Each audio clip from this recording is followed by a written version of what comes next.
Hello, আসসালামু আলাইকুম guys. আমরা মনে করি যে ফাইল থেকে কোনো ছবি ডিলিট করার পর সেটা পার্মানেন্টলি ডিলিট হয়ে যায়, কিন্তু আসলেও বিষয়টা এমন না। আপনারা যখন এই ফাইল থেকে কিছু ভিডিও বা পিকচার ডিলিট করেন, মানে যেমন আমি এইটা ডিলিট করব, তো ডিলিট করার জন্য এখানে গিয়ে ডিলিট করে দিলাম, কিন্তু এটা কিন্তু আমার ফোন থেকে ডিলিট হয়নি।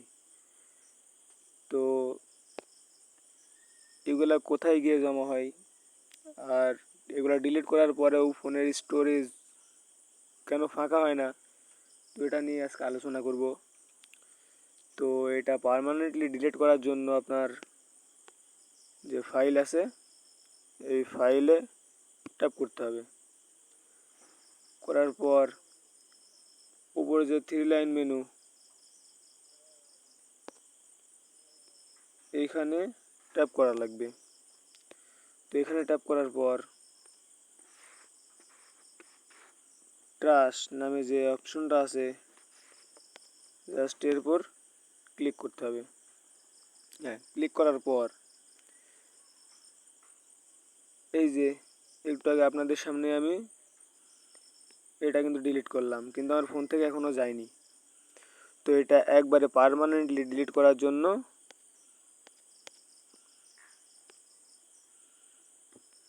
এই যে এই টিক মার্ক, তো এখানে ক্লিক করতে হবে।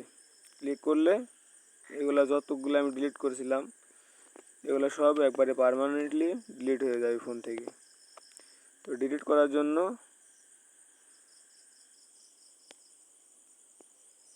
এই যে ডিলিট অপশন, জাস্ট এখানে ক্লিক করবেন।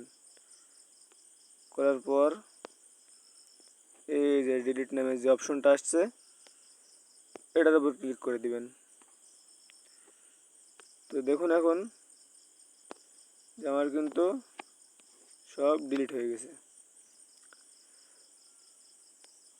তো এটা করার ফলে আপনার ফোনের স্টোরেজ যতটুকুই সম্ভব ফাঁকা হয়ে যাবে।